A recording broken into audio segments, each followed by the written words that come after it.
the recent escalation in the Middle East, I don't think we can call it a black swan scenario because traders did receive some warnings about the spillover risks in this region. So what do you anticipate the recent development in this region will impact the stock market and also the commodity prices? It's a great question. First and foremost, the most likely channel of transmission for the escalation is through oil prices.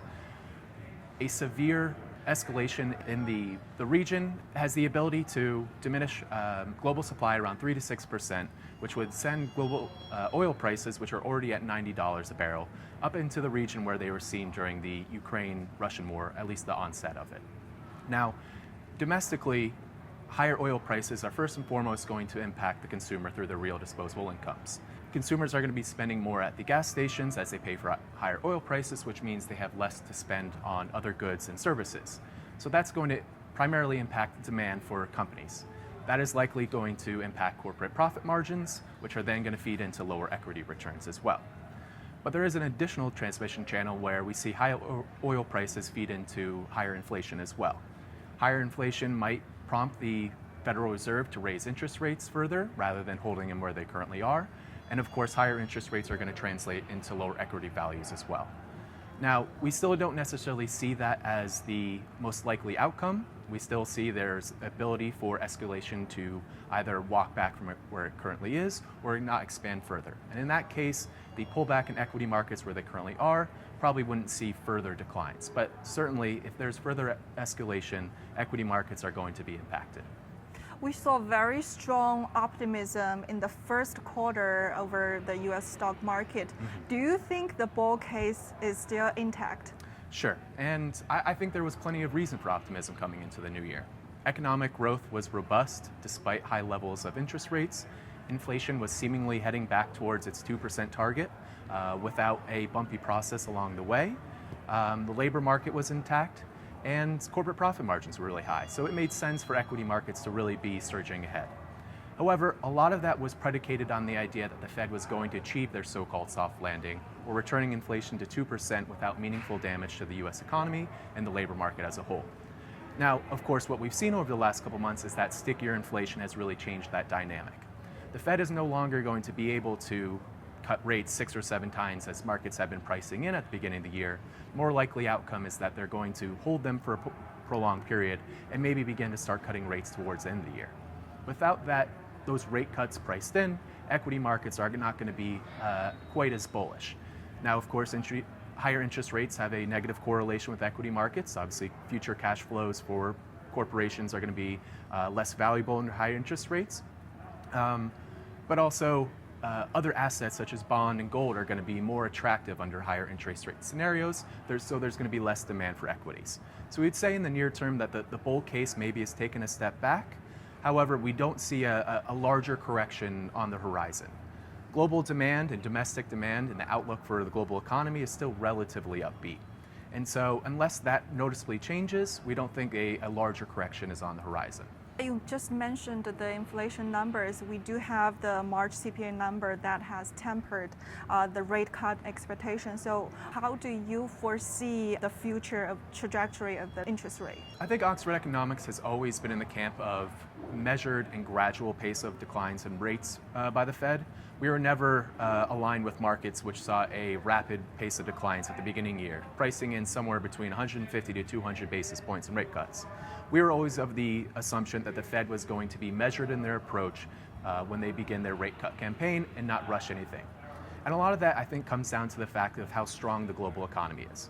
Of course, the Fed has 2 mandates, not only to lower inflation, but also to keep unemployment at a steady pace. We've seen economic momentum continue. We've seen the labor markets have robust payroll growth.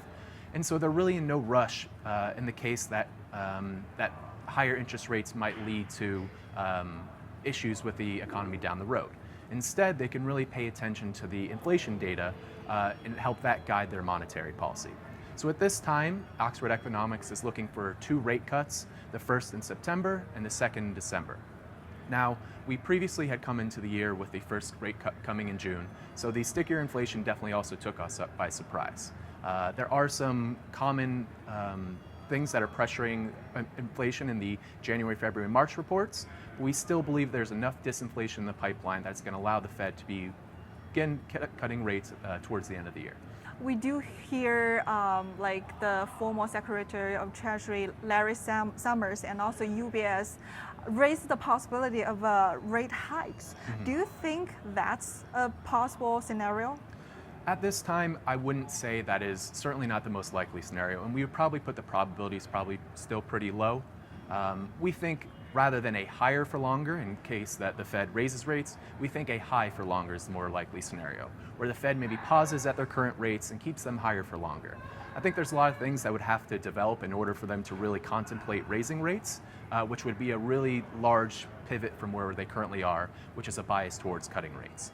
Now, if the escalation in the Middle East starts to really pressure oil prices higher, or if shipping disruptions really start to impact goods prices, those are the kind of things that if they start to develop meaningfully and inflation expectations from consumers and businesses start to rise, we think the Fed would not hesitate to raise interest rates. However, again, we don't see that as the most likely opportunity, and we see the most likely outcome, if anything, for them to pause at their current stance and keep them where they currently are at the restricted levels. Is U.S. inflation sticky, and in which areas are we currently observing the most inflation pressure? It's certainly stickier than what we thought it was going to be coming into the year. Now, for the Fed, I think they were likely willing to look past the January and February reports and how hot they came in, viewing them maybe as more seasonality that was going to balance off throughout the rest of the year, and we'd see lower readings. However, with the March report also coming in hot, that story doesn't really line up. There's a lot of pieces to the CPI report that are staying sticky, but again, we think there is disinflation in the pipeline. The usual suspects showed up: oil prices, as we've talked about, shelter prices, and core services excluding housing.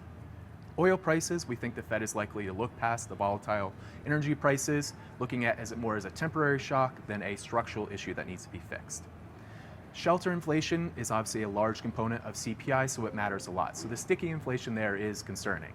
However, if you look at private sector measures of rent prices, such as Zillow or Apartment List, they've been showing annual growth inflation declining for the last 2 years. And we think it's only a matter of time that that shows up into the CPI index. Now, the reason for that is that market-based measures of it take new rents and new leases that are signed in the current period, rather than the CPI measure, which is an average of all rents and leases signed. So it's just going to take time for it to show up, and once it does, we think that's going to be a major impetus for returning inflation towards 2%. And the last component, core services excluding housing, is very influenced by wages. And again, we think relief is on the way. Recently, the Atlanta Fed's wage tracker has shown deceleration in wage growth, and the level of quits that are currently in the labor market also indicate that wage growth is going to continue to decelerate. For investors looking at the geopolitical risks, the election year, the inflation numbers, what's your advice for investors? My biggest advice with them is not to over or underreact. I think at the beginning of the year, markets really overreacted to positive inflation news, pricing in 150 to 200 basis points of rate cuts, which the Fed was unlikely to ever proceed with. Now, we kind of swung the other way. We've seen a couple of hotter than anticipated reports that are now pushing markets to expect less than 50 basis points of rate cuts. So I think there needs to be a balance between the two. The road was always likely to be bumpy. The Fed was always going to be data dependent and wait on encouraging data before they begin to cut. If we kind of take the middle ground there, it's unlikely to ever be 150 basis points of rate cuts, but it's probably going to be more than 50, around 50 basis points, probably not less. So I think the most part is take each data release with a grain of salt, look at the broader picture, which is that inflation over the last year has really been steadily dropping towards the 2% target. We're probably well ahead of where we thought we would be a year ago, but with that said, we're probably not as good as where we thought we were 3 months ago. So I think there just needs to be a balance between the two.